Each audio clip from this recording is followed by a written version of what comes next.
Olá, sejam bem-vindos a mais uma aula do curso de Introdução ao Grego Bíblico. Nós já estamos agora na aula de número 13 e essa será a aula sobre o imperfeito médio e passivo. A gente viu na aula anterior sobre o imperfeito ativo e agora nós vamos ver como que ele funciona, como que nós conseguimos expressar a ideia do imperfeito, a ideia do passado nas vozes média e a voz passiva.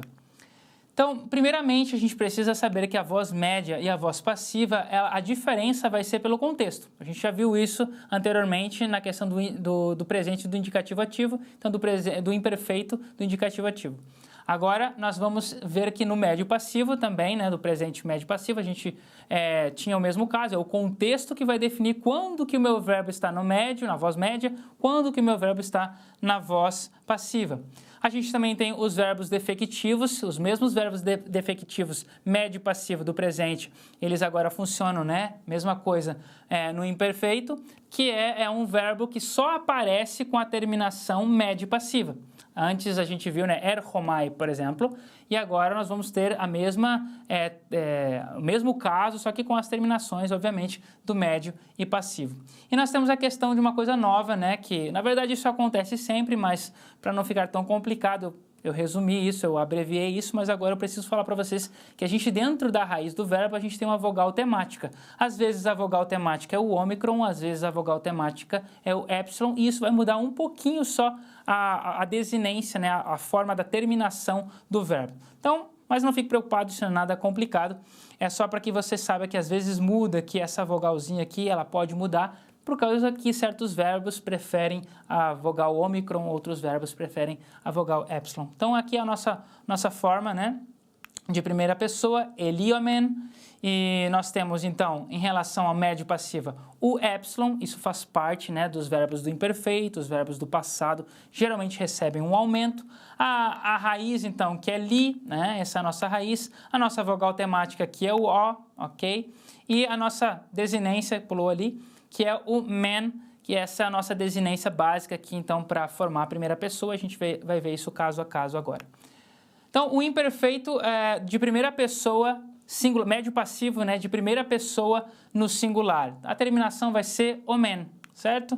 Então, nosso exemplo aqui, eliomen, o aumento, a raiz, vogal temática, o, e a terminação men, que indica que é a primeira pessoa do singular. A forma de traduzir isso, já que é médio passiva, eu tenho que colocar isso com a ideia, lembra do imperfeito, então, mais a ideia do passado, no imperfeito, e também a pessoa, no caso aqui é eu me soltava ou eu fui solto. Então, a voz média, eu me soltava. Se fosse passivo, eu fui solto. Então, a ideia do passado. Nossa primeira palavra do dia, do nosso vocabulário, é a palavra dio, que significa por essa razão. Então, dio kai enekop tomen tapolatu elten pros rimas. Essa foi a razão porque também, muitas vezes, me senti impedido de visitar-vos. Então, essa expressão, me sentir impedido, foi traduzido dessa forma, sentir-se impedido. Quase, praticamente duas formas, dois verbos, um verbo e um verbo no particípio, que é esse verbo enekoptomen. Ele está, a terminação dele, omen, então é de primeira pessoa singular, e ele é um verbo que é indicativo, imperfeito indicativo, médio e passivo, ok? Pode ser simplesmente traduzido, ou interpretado, analisado como médio, porque ele traz essa ideia sentir-se, ok? Impedido, a ideia de um estado, de ser, de sentir-se impedido de fazer alguma coisa. Então, como ele traz essa ideia de que uma pessoa realiza uma ação e essa ação volta para ele, a gente poderia muito bem colocar somente primeira pessoa singular e imperfeito indicativo passivo. Veja aqui comigo, então, a segunda pessoa singular. A terminação, então, a desinência é u. E nosso exemplo aqui, elio, que significa tu te soltavas ou tu foste solto. E interessante que essa terminação, embora essa é a terminação correta, a desinência que nós seguimos, ela não aparece no texto bíblico, não existe essa forma aqui ainda. Então, mas para que a gente aprenda como que seria, se houvesse, a terminação é u. Vamos então para a terceira pessoa do singular, que é a terminação eto. A terminação eto, dentro do verbo lio, fica eli eto, e que significa ele se soltava ou ela se soltava na voz média, ou, traduzindo como a voz passiva, ele foi solto ou ela foi solta. Dentro de um verso bíblico, então, primeiro nós temos as palavras novas, a palavra heteros, que significa um ou outro, um outro ou simplesmente outro, daí que vem a palavra hétero, né, ou heterossexual, por exemplo, de outro diferente, né, a ideia de algo que é outro, mas é diferente. Men, que significa de fato, que é então ou portanto.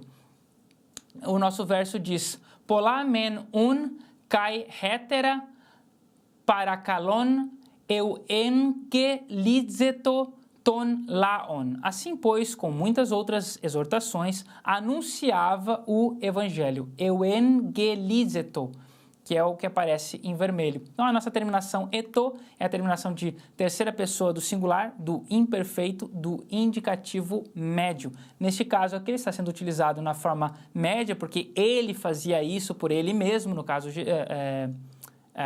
aqui João Batista anunciava o evangelho ao povo, né, com outras exortações, enfim. Então, a ideia do médio não tem como ser traduzido, por exemplo, o evangelho era anunciado, por exemplo, até, na verdade, poderia, mas dentro do contexto, iria precisar de um agente da passiva, que nós não temos, então fica melhor nessa construção, na construção média. Então, já vimos ali a terminação eto, terceira pessoa, e a nossa terminação u, nós não temos um caso assim, neste formato aqui, nessa construção do imperfeito, do indicativo médio passivo, então nós pulamos isso. Primeira pessoa do plural, a terminação é ometa, e nós temos então agora com o aumento, eli ometa, nós nos soltávamos ou nós fomos soltos, certo? Seja na voz média ou na voz passiva, nós vamos traduzir deste modo. E nós temos aqui então duas palavras novas, a palavra an, que pode significar nesse caso, ou às vezes não tem tradução nenhuma, mas a ideia de que nesse caso complementando como se fosse uma referência a algo que já foi dito anterior. Nesse caso, mas às vezes fica sem tradução alguma.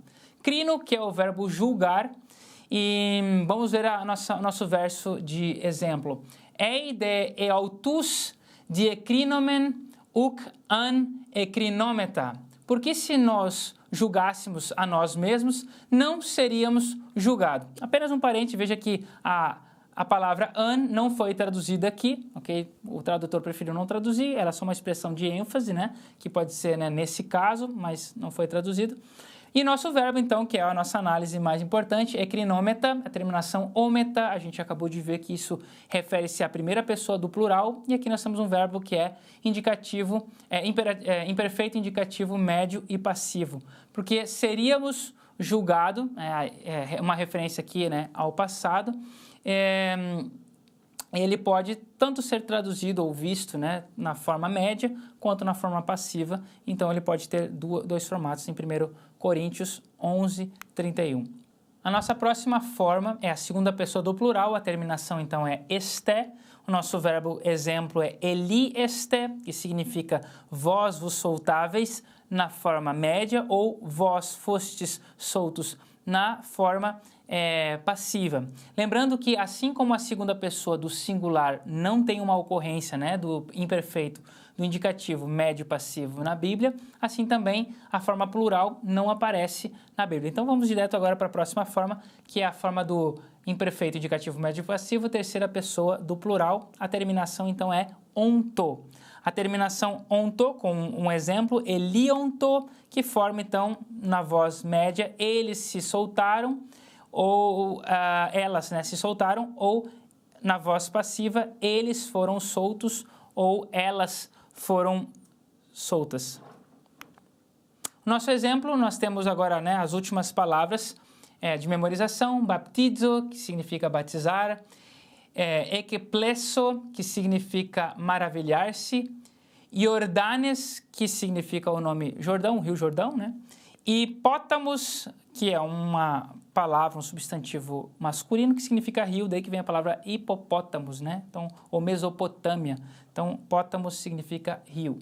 Nosso primeiro verso está em Mateus capítulo 13, versículo 6, que diz: kai ebaptizonto ento Jordane potamo hipautu, e eram por ele batizados no Rio Jordão. A terminação, então, onto, a gente viu que é a terceira pessoa plural do imperfeito do indicativo, e nesse caso está sendo utilizado na forma passiva. Nós temos, inclusive, né, a preposição hipó, que eu já falei, né, num outro caso que a gente tratou lá do presente do indicativo médio passivo.